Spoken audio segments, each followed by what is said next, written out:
Of course, Pumpkin Spice Palpatine is using social media to conduct official NATO business, saying that he'll impose sanctions if they stop buying Russian oil.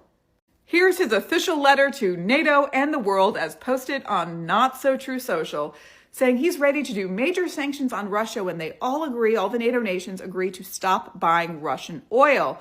He also goes on to question NATO's commitment to win, saying that by buying Russian oil, they've weakened their negotiating stance. He also goes on to say that this is not his war, it's Biden's, and that honestly, if they're not willing to do as he says, he's wasting their time. This attitude by the President of the United States, well, if you don't do what I say, you're just wasting my time, is juvenile. And quite frankly, this is no way to conduct official NATO business when the safety and security of an entire continent is at stake, in my humble opinion. And quite frankly, in my opinion, the reason we saw the incursion over Polish airspace, the violation of their airspace by 19 Russian drones, testing NATO's resolve because of this type of attitude. So we still have to pay attention to this situation, guys. It's still important. Donald Trump finally announces how he plans to punish Russia for continuing the Ukraine war, and that is to go full taco. Now today, Donald Trump put out a lengthy statement, letting the world know that he is ready to put major sanctions on Russia under certain conditions, one of which is the rest of NATO has to join him in his trade war. He wants every NATO country to put a tariff of 50 to 100% on China alongside him in solidarity, which essentially is asking these countries, go ahead and ruin your economy the way I ruined mine. So he knows that's not going to happen. Now, it should be noted he's also asking all NATO countries to stop buying oil from Russia, which isn't going to happen so long as Viktor Orban is in charge of Turkey. This is exactly what Vladimir Putin wanted. This is what he was hoping for from the United States, and he got it. On top of everything else, Donald Trump also went along to blame the war, not on Putin, but Zelensky and Biden, because of course he would. This is Donald Trump going full taco to Putin. Man, Republican states have really brought some of the worst representatives to Congress. These people are so out of touch with the people they're supposed to represent. They don't know how to talk to us. They don't want to be filmed. They can't answer questions. It's like they are perpetually surprised that the public is talking to them about their public service. Look what recently happened with Iowa Congresswoman Marionette Miller Meeks. A voter approached her about her vote for the big, beautiful budget bill, the bill that is going to cut Medicaid from at least 21,000 people in her district. And this was her response. I just wanted to ask you why Medicaid, why you didn't... Are you recording this? Yes. Okay. You know what? Please feel free to have an egg. Please feel free to get You gave me it, so I just wanted to know about your decision about Medicaid. I think it's a great opportunity to just talk about Go it. and cut Medicaid, have an egg, have a great day. The woman literally said, no one cut Medicaid, have an egg. Babe, you cut Medicaid with your yes vote for this heinous budget. Either you don't know your job or you don't want to be held accountable for your decisions because you're lying. You can pretend to be shocked that someone wants to film you or ask you a question, but you are an elected representative for Iowa. And the people in Iowa might be interested to know that you voted to raise the debt to pay for billionaire tax breaks by cutting their health care. And for the record, Congressman Miller Meeks was one of the closest races in the country in 2024. She won her district by less than 800 votes. So you better bet her constituents are paying attention to how she votes in Congress. Because you need health care? Well, the best she can do is an egg. Well, I have another state with a budget shortfall. This one is devastating. Look at this. If you did not know, states are suffering. Now this one actually voted blue for the president, but here's the problem. Here is the problem. Their Congress is red. Their Congress is red. Look at this. Look at this. Who do you think suffers when there is a budget shortfall in your state?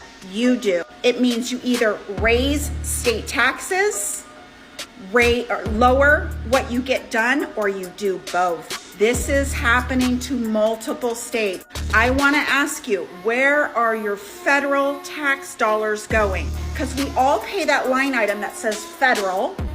And some people, most states pay state, right? So I want to ask you, where are those federal taxpayers' dollars going that you're sending to Washington? You should be up in arms. We have cut every single agency, every social program, every safety program. And not only are you not getting a tax break, you're getting less and you're paying more. You should be screaming, where is my money? Drop your comments below. Yo, I swear to God, Republicans will try and blame Obama for everything that happens in this country, even though Obama hasn't been president for almost 10 years now. I swear to God, right now they're trying to blame Obama for what happened to Charlie Kirk because they say Obama's rhetoric was so divisive. Obama started all of this. I just saw right-wing extremist Megyn Kelly blaming Obama on her show for what happened to Charlie Kirk. It's going to be 2042, and we'll have just lost the Battle of Anchorage to some Russian clankers, and President Donald Trump Jr. is going to say that it's all Obama's fault. These people let Obama live rent-free in their heads. Not everything that's happening in the country right now is Obama's fault. I think that's one thing that conservatives need to get through their thick skulls. What planet are these people living on, okay? You know who's responsible for what happened to Charlie Kirk? Donald Trump. Donald Trump is the most divisive president in American history, and his language is always violent, always targeting the other half of the country. Outside of the Hyundai LG South Korea issue in Georgia, Georgia's getting ready to lose another one of their top employers, with Marvel Studios announcing that they were pulling out of Georgia in almost an entirety and moving their operations to Europe due to rising employment costs in both Georgia and the United States. Now, the majority of this is related to healthcare costs. Imagine that. Because the United States is one of the most, if not the most expensive country in the world to get quality healthcare. But Marvel says now that they're going to pull out fully, and over 20,000 people in the state are now left without employment because Marvel's leaving. Other major movie studios aren't coming back to Georgia, and they're also bailing out on California and other places that they traditionally would film. So Marvel's pulled out of Georgia, costing Georgia 20,000 jobs. And the movie industry in Georgia, which at one point was called the Hollywood of the South, is now struggling. I just feel we're doomed. I'm going to say something that's, I don't know. I don't know if it's going to upset more people. I don't know if it's going to get more people riled up, because a lot of people are saying, what do we do next, right? What do we do in the face of all this violence? What do we do in the face of everything that's going on? What's the solution? I'll tell you, the first solution is to acknowledge that 90 million people in the United States didn't vote. 90 million people in the United States chose to abdicate their power and hand it over to the other 70-some million on one side, 70-some million on the other side, who tried to make a choice, who tried to have their voices and their ideas and the things that are important to them actually heard. And 90 million people stayed home and watched TV. Some of you are going to say, and I get it, some of you are going to say, Joanna, some people worked 3 jobs, they couldn't. I get it. 90 million? No. 90 million people chose to not be involved. And now 90 million people, and then some, are choosing to say the system is broken. It's not listening to us. It's not reacting to us. 90 million people could have voted for anybody else. When you say there was only 2 candidates, 90 million people could have had a write-in. 90 million people could have had their voice so incredibly loudly heard that the political system would be brought to their knees, and it would be demanded of them that they actually followed through with those campaign promises. 90 million people are the power. And when 90 million people don't stand up and make their voices heard and actually change the tides of the culture that is broken in the United States, then one man ends up standing up and taking it all. So what does leadership look like? To me, leadership looks like someone who's got the emotional quotient to be able to say, I was wrong when I said Radical left lunatics were responsible for the assassination of Charlie Kirk.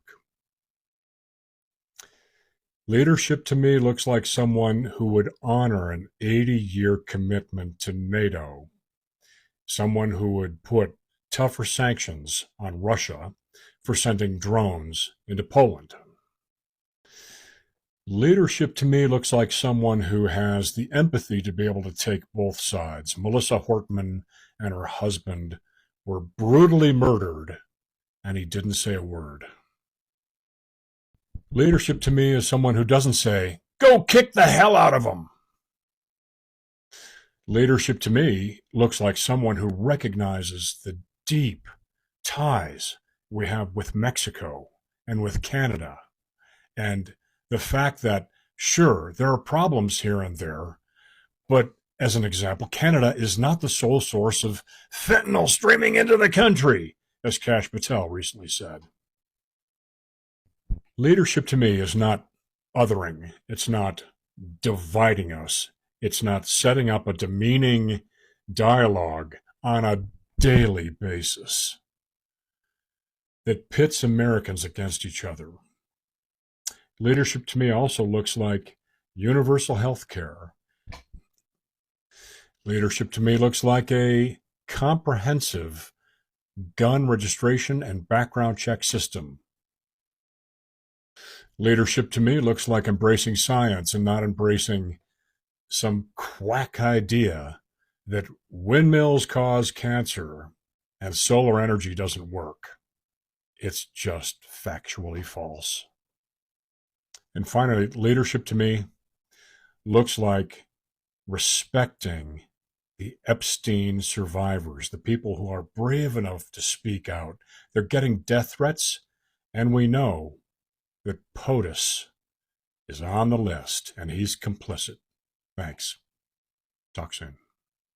You know, we actually have to talk about this because I went to bed Wednesday night physically ill. I had just witnessed a horrific crime really against my will. That's how the internet works. And before any of us had any idea of what actually happened, because of reckless assumptions made by the president with no evidence, no motive, and no suspect, I was being told it was my fault, that I was a monster who was part of this. Before I fell asleep, I went around my house and I double-checked every door and every window because every single content creator I know had every inbox they owned flooded with threats because the president told millions of grieving Americans that it was our fault. And a lot of those people made videos calling for us to be attacked. I slept maybe 4 hours on Wednesday night. I woke up at 4:30 in the morning on Thursday with my ears ringing. My adrenaline was boiling and my heart was in my throat. And I was asking myself questions like, what if Donald Trump tries to declare the Democratic Party a terrorist organization? What if he signs an executive order that says every Democrat needs to be arrested? Then Friday morning he goes on Fox and Friends and says they have to beat the hell out of Democrats right before they arrest the guy. And wouldn't you know it, it's a 22-year-old white male from a well-armed MAGA family in a MAGA town in a MAGA state, a non-voter registered to no political party, with his photos all over social media going back to his childhood, and in almost every photo a gun in his hands, because that's what his community values. And like so many members of the millennial and Gen Z generation, he was radicalized by the gaming community, who I can tell you from personal experience are some of the most vile people on the internet. Ooh woo, what's this? Bella Ciao? Roipers? I have been on the internet since the early 90s, and I had to Google this shit to figure out what the hell he was talking about. This is not my guy. This is not our guy. He is not from my community. He's just another broken young man who felt entitled to more than what the world offered him. And I can guarantee you at no point did this kid watch my videos. At no point did his community give him a genuine chance to learn from progressive thought leaders, from pacifists or hippies or Prius-driving philosophy professors, or the blue-haired vegan baristas in Seattle. I know this because if he was learning from my people, he never would have done this shit, because my people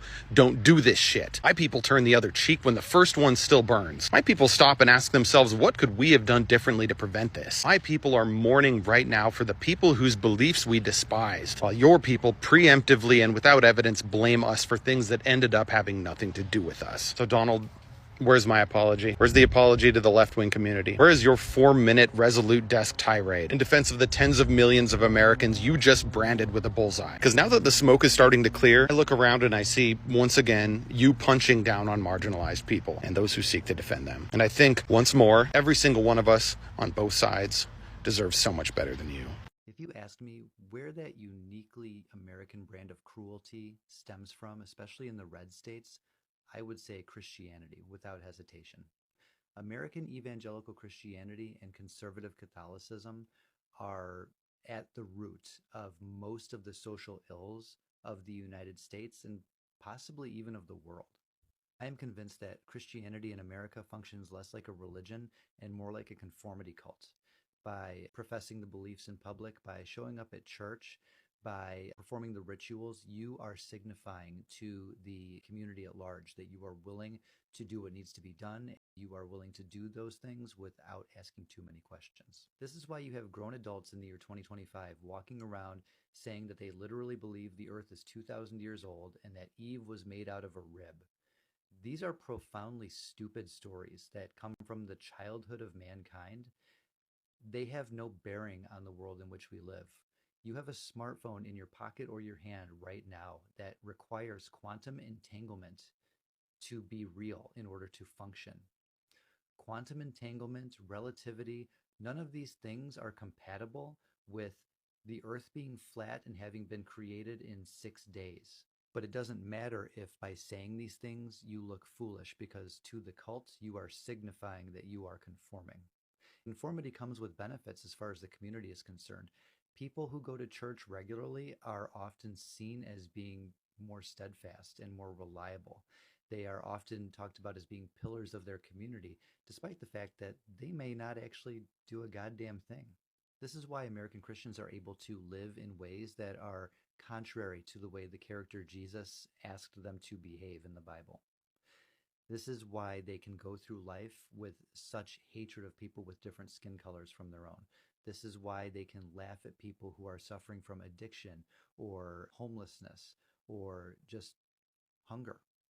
This is why they are able to go to church on Sunday and talk about love and forgiveness, and then get into the comments section on social media and talk about how they want to unalive everybody who is a liberal. Christianity in America long ago sold its soul to be able to serve wealth and power. Because of that, Christianity has devolved from being a religion into just being performance. It's something that if you perform it well enough, it will open a lot of doors for you.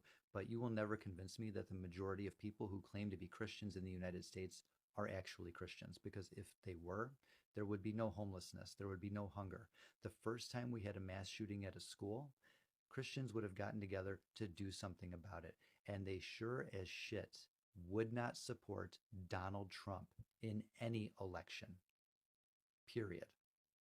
Christianity is performative, and it's used to control you. I would like to allegedly lay out a timeline, allegedly, of what happened, allegedly, what happened immediately following, allegedly, and allegedly what is going to happen next, allegedly. We have a guy named Cartman. Let's call him Cartman. He's going around college campuses. He's whistling at dogs. He's making excuses for gun violence. He's just doing morally wayward behavior in front of a bunch of people, getting his message out. It's vile, hate-filled, putrid filth, week after week, year after year, and it's aimed at Group D, okay? There's this other guy, though, Brick. We're going to call him Brick. Brick doesn't think Cartman's doing a good job. Brick thinks Cartman is being a fucking pussy. Brick doesn't think Cartman is hateful enough. Brick says this a lot, by the way, to his audience, of which there are many because he has a huge platform himself. And sometimes Brick sends his followers to Cartman's rallies to ask him tough-to-answer questions to illustrate just how weak Cartman is, despite Cartman spreading some of the most putrid, vile shit on earth. Not enough, according to Brick. Brick's on Cartman's ass. In chat rooms, in the darkest corners of the internet, all of Brick's followers do not like Cartman at all. Group D, comprised of, among other people, marginalized communities and the people that support them, are just out here fucking trying to fight back against this vile shit. But Cartman is on their ass, and Nick is on Cartman's ass. One day, allegedly, one of Brick's followers allegedly took a shot, allegedly, at a presidential nominee, allegedly. A few months later, allegedly, it looks like one of Brick's followers, allegedly, after months and months of a campaign against Cartman, took a shot at Cartman, allegedly. And in an insane, idiotic course of events, the guy that Cartman helped get elected to president, the guy that one of Brick's followers, allegedly, took a shot at, got on the fucking television and blamed Group D for the violence Dumber still, the people that used to revere Cartman for his dumb dick, hateful ass rhetoric are turning to Brick, the guy that caused the violence allegedly, to Cartman for guidance and leadership in Cartman's fucking absence in this vacuum. The dumbest fucking, not ironically, Group D fighting for stronger gun control. Allegedly. Enough already. This Charlie Kirk stuff has gone way too far. And here's what I'm talking about. And look, what I'm going to say here is not to trash the guy. That's not my point here.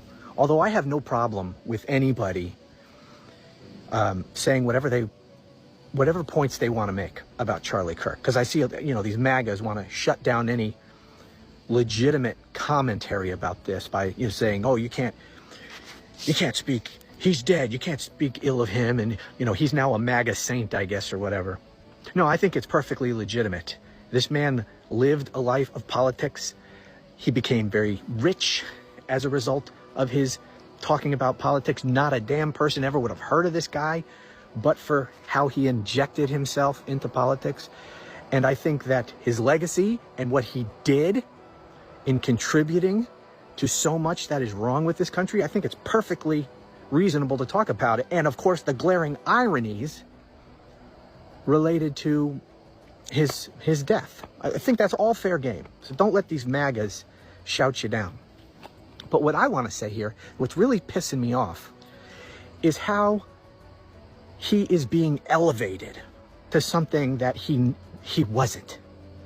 And I think it's reached, we've blown past the point of absurdity. The way the media is covering him and the way he's being talked about and all that, you would think he was a friggin' head of state or something. Charlie Kirk, and again, this is not me trashing the guy, but can we be honest about who he was?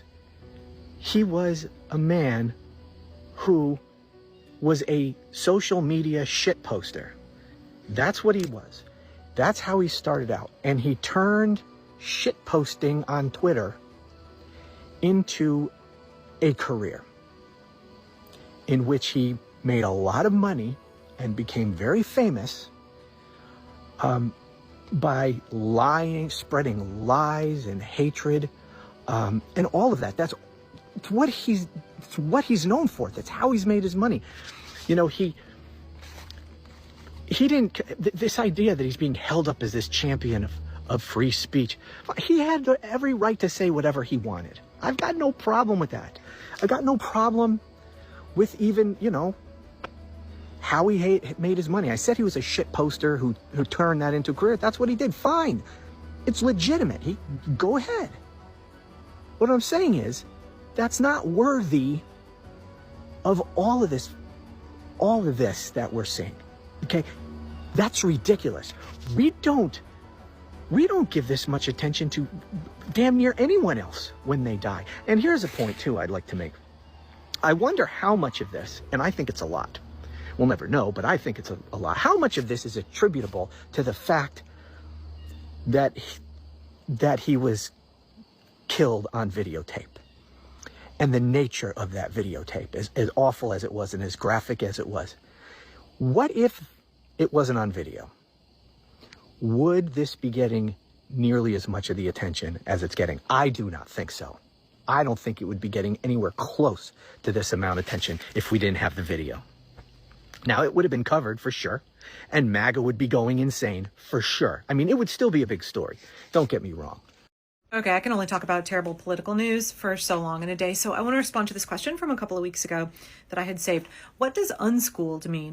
I actually have a whole playlist on this subject on my YouTube and also on my main TikTok account. We are unschooling. I don't really love the term, but I didn't coin it. Unschooling is an educational philosophy where a parent or teacher is a support, a facilitator of a child's education through that child's interests. It's helping children harness their natural curiosity and giving them the time to freely and deeply explore subject matter. It's far more organic and less rigidly scheduled than the industrial model of school that we use here in the US. Right. In the United States, there is school and then there's the rest of your life. There's school and then there's play. But that's not really how children have learned through most of, human history. And even until very recently, right? In the United States, we use the Prussian model, the Prussian military model of education.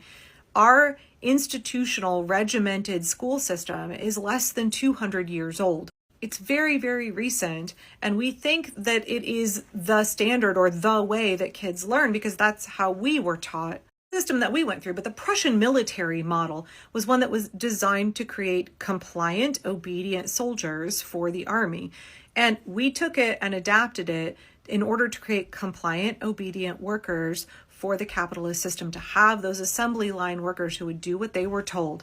It was not a system that was designed for free and independent thinking. It was not a system that was designed to cater to the needs of the individual. It was about taking individuals and making them carbon copies of what you wanted, of the cog that you wanted to plug into the system. Now, again, my husband is a public school special education teacher. We are not opposed to the concept of public education. And I understand that unschooling is a privilege that most people do not have access to. It is also something that families have to really sacrifice. Most families have to sacrifice in order to be able to afford to do it.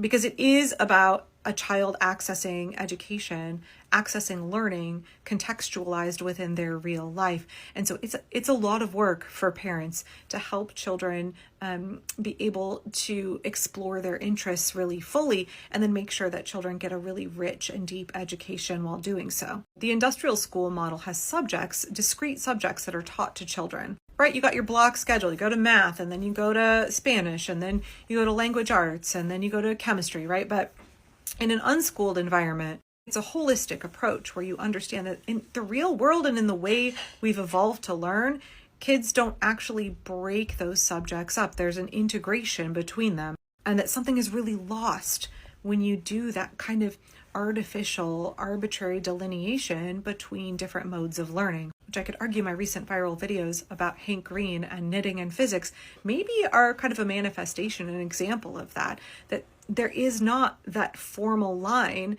between subjects. And when you separate, art and STEM, when you separate humanities and engineering, that something is really lost. As a permaculture person, we're always saying integrate, don't segregate. And I think that's very true when it comes to studies. And also, so in unschooling, you want your kids to become autodidacts. You want to help them learn how to learn. You want them to be free, independent learners who are able to chase their interests all the way down the rabbit hole. That when an unschooler sees a subject, they don't say, I need someone to teach that to me. I need to be a passive recipient of that information. But instead they say, I really want to learn how to do this thing. And you know what? My parents or my teachers have helped me acquire the skills to understand how I chase down that information. That's very much how we have learned throughout history. It's very much how adults learn, right? If I want to learn something new, I have to go seek out that information, and I have to know how to learn. So the focus in unschooling is very much how do we help children become lifelong learners, not crush their passion for learning. How do we respect children's needs, their educational interests, their abilities, their limitations in a way that supports their learning? An awful lot of unschoolers are kids who are special needs or were being bullied in school. Lots and lots of queer kids end up unschooling because school was not a safe environment for them. Lots of kids who are autistic, ADHD, other behavioral and developmental issues end up unschooling. 2 of my unschooled kids have dyslexia. One of them had a miserable time in the public school special education department. Her special ed dad was horrified. A teacher at the reading lab at the local elementary school told her if she just got different colored glasses, she could cure her dyslexia. A whole other story for a whole other time. Now, my eldest kid is 22 and my youngest kid is 14. So we've been at this for a real long time. There have recently been a couple of prominent, kind of right-wing, grifty, mommy blogger types who have started making a lot of content about unschooling in the last year or so. And they portray it as I had my kids vacuum out the car and that's how they learn about math. That's not what unschooling is. Unschooling is not parents make children do chores, because they have misappropriated this belief that unschooling is about helping children learn through their normal life, through play and through normal activities. And while that is true, God, I wish I had time to break it all down in this video. Well, that is true. Unschooling is not parents dictating to children what they must do. It is about adults facilitating children's education through their interests. Unschooling is not child neglect. It's not educational neglect. It's not let your kids do whatever you want, and then you're over here running your mommy blogger business until you yell at them to go vacuum out the car. Unschooling is saying, what are my kids' needs? How do I support those needs? What are their interests? How do I support them in exploring those interests? And how do I make sure that they get a well-rounded education while doing it? It's a lot of work. It's a lot of work. As a parent, I found it far more work than like school at the dining room table that a lot of traditional homeschoolers use, right? We don't do workbooks. Oh, I should say, however, if an unschooled kid wants to use workbooks, then more power to them. Unschoolers, it's about what the kid is interested in and what they need. So a number of friends of ours have families where some of the kids go to public school and some of them unschool at home, and some go to the democratic school, some go to a co-op and take classes or, theater or swim team. Because in an unschooled family, you are respecting the dignity, the autonomy, the interests of the child. And so when I see unschoolers who say, like, I would never let my kid go to public school, what if your kid wanted to go? Would you let them? Let me give you an example. My eldest child, senior in high school now, 17, he started going to community college when he was 15. That was his choice. We are still unschoolers. We're still unschoolers, even though he decided that formal education through the community college was something that he wanted to pursue. A lot of unschoolers will go to public school for a while and then, or, like at our local high schooler, an unschooled kid could decide, you know what, I really want to be part of the band. I really want to play football. I really want to take AP biology, and they could register for just a couple of classes. I know not every state is that way. I don't know. I think that the folks online right now who present it as this dichotomy between unschooling and public schooling, if the public school met my kids' needs, that's where they would be. I am not opposed to public education. I'm opposed to the industrial model of schooling that only fits a very narrow range of students, right? And it does a significant harm to a lot of students. I also understand that most kids are going to go through the public school and they deserve all of the support. They deserve the best quality education. There isn't really a dichotomy between unschooling and public schooling. It's just a different educational philosophy, like Waldorf or Montessori. Much like democratic schools, unschooling, which I think we could say that their philosophies are related, but they're also both very niche philosophies and are very much about respecting the autonomy of children, their own curiosity, and their own needs. And so I think it's very unfortunate that in the last couple of years, we've seen these kind of like libertarian or right-leaning content creators who claim to be unschooling, but in no way respect their children's needs, autonomy, and interest. That's not unschooling. That's not unschooling if you're not focusing on what is best for the kids. For all four of my kids, unschooling has looked dramatically different. My eldest kid pretty much did her own thing, right? She taught herself to read at 3. She did art for all day long. She's a straight A college student. My second kid wants to be an attorney and did tons and tons of camps and classes around the law, around Supreme Court case history, et cetera, et cetera. She was on mock trial for her high school. Her team was state champions. She just graduated with her associate's degree with a 4.0 GPA, and she's transferring into a 4-year school. Again, my third kid, he decided at 15 he wanted to go to community college and finish and get a formal high school diploma, like an honors high school diploma, and his associates at the same time. My 14-year-old is also starting an early college program. Up until this point, it's been very open-ended education for him, and he's going to need a lot of support. If he wants to have more formal education, has goals he wants to meet, it's my job as an unschooling parent to support those goals, whether or not it would have been the thing I would have preferred that they do. I could talk about this subject endlessly, and I realize it's complicated and also really foreign to those of us who were raised in an authoritarian industrial school model. A child-centered, holistic approach to learning is very different for us, but I'm always happy to answer more questions on this subject.